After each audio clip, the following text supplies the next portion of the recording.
What's up, YouTube? It's your boy JP's on the keys, and it's too easy. We're back with another video today. Today we're talking about some real life issues, and this is a video called Systemic Racism Explained. Okay. And because this video caused a lot of waves because the way it explained was just really weird. And before we start, do I believe there's systemic racism? Personally, I feel like there is bias, but I feel like a lot of people use this systemic racism as an excuse as to why they're not doing what they're supposed to be doing in life. Because if you really want to get somewhere, there's really nothing that can stop you. There's really nothing.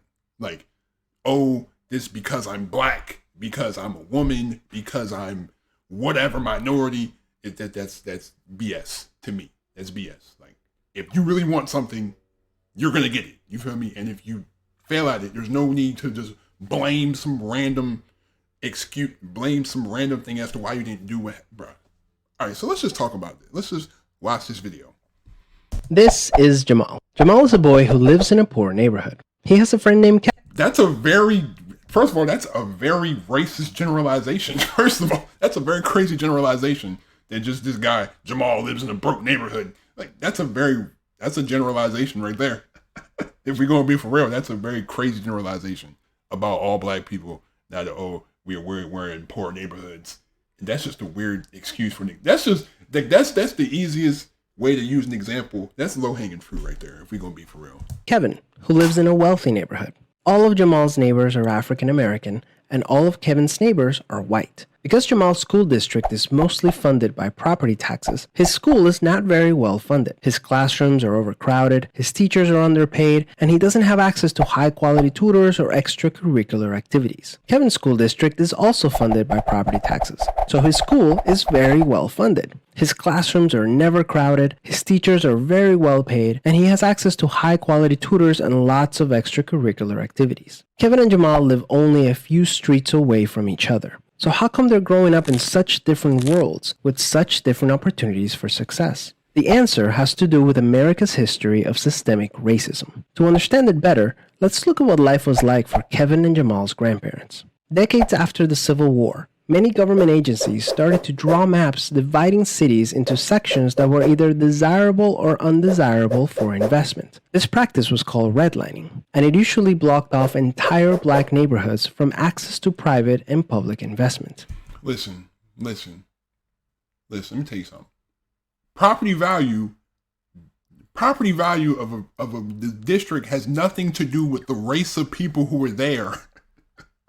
It has to do with the crime rate and the cleanliness of where you're at. If you're in a place where the crime rate is high and the streets are dirty and it's abandoned homes, the property rate is going to be low. It's not just because there's black people, the property value is going to go down.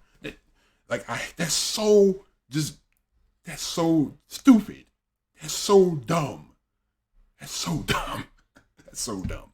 Oh, just because there's minorities, the property value is going to go down. Just because there's white people, the property value is going to go up just because there's white people here. That's a baseless argument.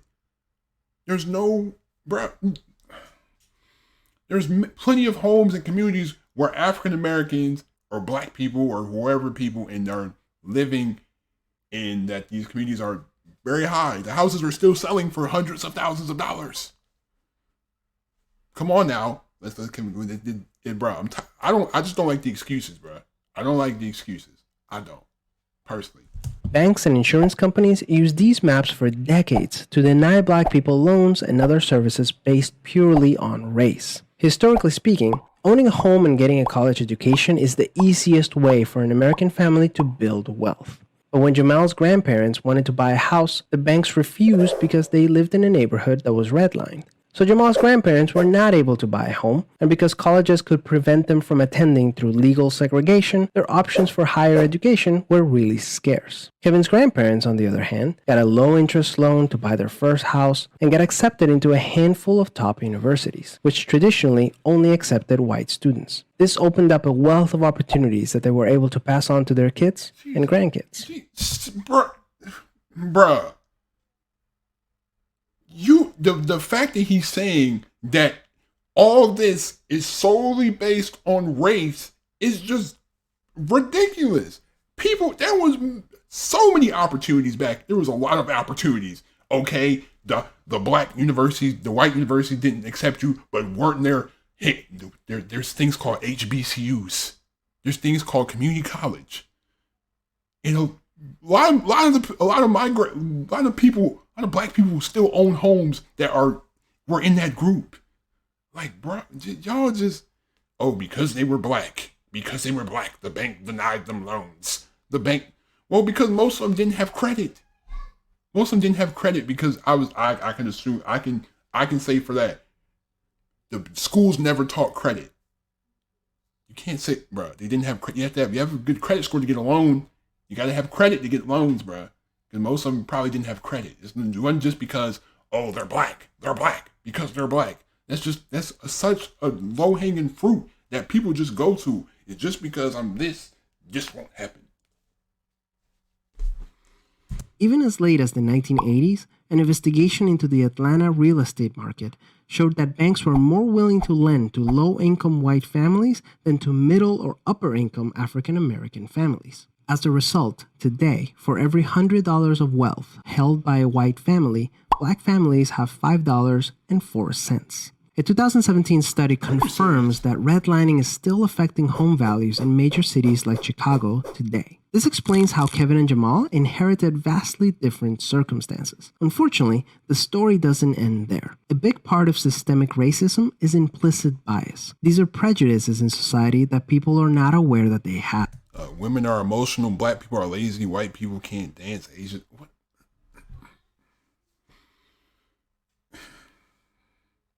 It's not, these are not biases. These are literally jokes. And white people can't dance. That's a joke. What? That's not a serious thing that all black people think, or Asians are good at math. That's literally a joke, like a stereotype in a joking way. Like, bro, we. Let's go back to Kevin and Jamal. Against all odds, Jamal manages to be the only student from his high school to get accepted into a great university, the same one that Kevin and his high school friends are attending. But after Kevin and Jamal both graduate, Jamal notices that his resume isn't drawing as much interest as Kevin's, even though they graduated from the same program with the exact same GPA. Unfortunately for Jamal, studies show that resumes with white-sounding names get twice as many callbacks as identical resumes with black-sounding names. Implicit bias is one of the reasons why the black unemployment rate is twice the rate of white unemployment, even among college graduates today. You can see evidence of systemic racism in every area of life. The disparities in family wealth, incarceration rates, political representation, and education are all examples of systemic racism. See,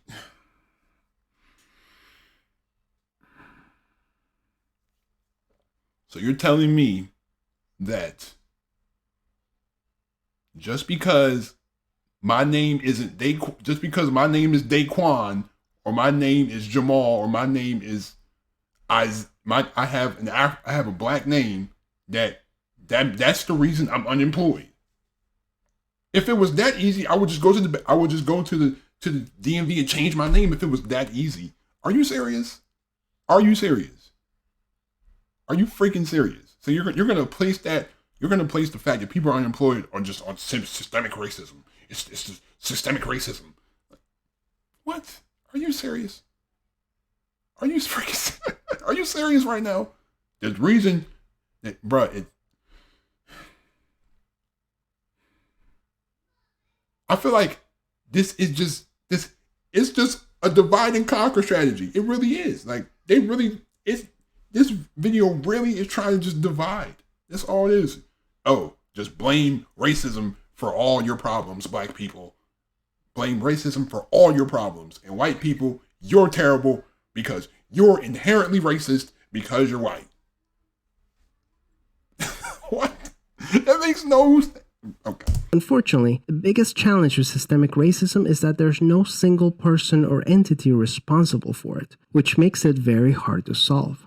So what can you do? The first thing you can do is work towards becoming more aware of your own implicit biases. What are some prejudices that you might hold that you're not aware of? Second, let's acknowledge that the consequences of slavery and Jim Crow laws are still affecting access to opportunity. Can we stop with this? Please. Can we please stop bringing this into every argument? Stop it. Yes, slavery had an effect, but it is not a huge mountainous effect. It is not. Bro, are you serious? Slavery and Jim Crow are the same reasons that black people are struggling today. Bruh, everybody's struggling, bro. It's not just black people. It's black people, it's white people, Asian people, Hispanic people, everyone. It's not a black and white issue, bro. It's not. I keep saying it's not a black and white issue. It's the middle class versus the wealthy elites. It's the elite versus the poor. It's not black versus white. That's divide and conquer, bro. Bro. If you have finances, you can do anything in this world. It doesn't mean anything about race. If you have the amount of the proper amount of finances and capital, you can do anything. Doesn't matter if you're black or white. It doesn't. I wish people would stop subscribing to this narrative that is just slavery and it's all just the world is just inherently racist against black people and that everyone is just bruh.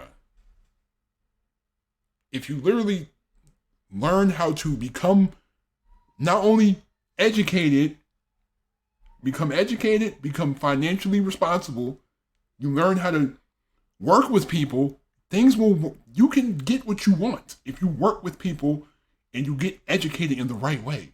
There's not no, because I'm black, this happened, and because I'm black. Stop with this victim mentality. Stop. Please. Please. I hate it. I hate it. Yes, there's instances where I have been racially profiled, but do I let it stop me? No, you keep going. Okay, that's what it is. Go through it.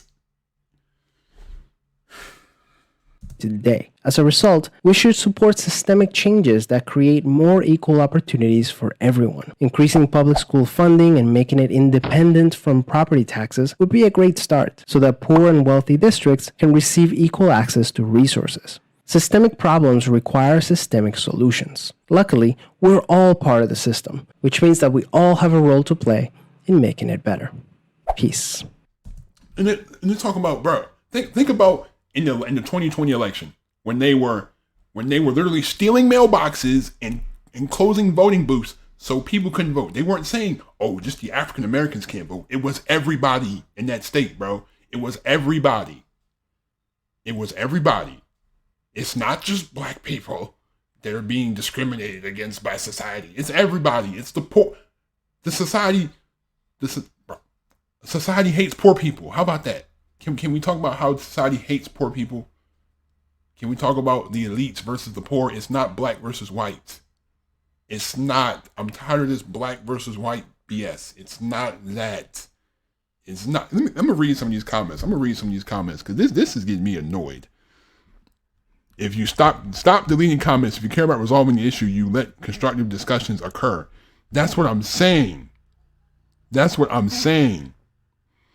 His teachers are very well paid. That's a lot. Exactly. Teachers are low paid in general. My God. Like, I love how they barely explain how to fix anything. Just tell us we need to make it better. Like, bruh, are you serious, bruh? Systemic racism is an excuse for minorities who don't want to do better. It's an excuse. It's just something to fall back on. If I don't get what I want, I'll just blame white people. I'll just blame the system. I'll just blame everybody. Are you serious? Are you talking for real? Are you being what? What? If I got mad for every time I got called the N-word on YouTube in the comments, are you serious? Are you serious? So, bro, come on, bro.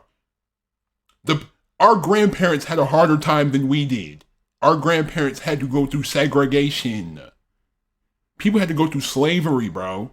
We're not going through anything right now. Okay, we're not going through anything. Okay, yes, police brutality, but it's towards everybody. It's not just African Americans, bro. It's not just police are just targeting black people. It's not what it is. They show examples just to divide us, bro. I'm telling you. Obviously, there's prejudice. I agree there is prejudice, but do I agree the whole system is racist? To an extent. But it's not just, to the point where, it's black people can't succeed because they're black. Like that's an idiotic argument to make. That's very idiotic. But I'm done talking about this. Let me know if you want me to talk about more issues like this, because this just made me so mad. Like there's nothing stopping anybody from going anywhere in life. If somebody's calling you, if somebody's saying, you're black, blah, blah, go through. Just like the argument people try to make, how there's not enough women in the STEM fields. Well, no one's stopping you from going into STEM. You just choose to not do it.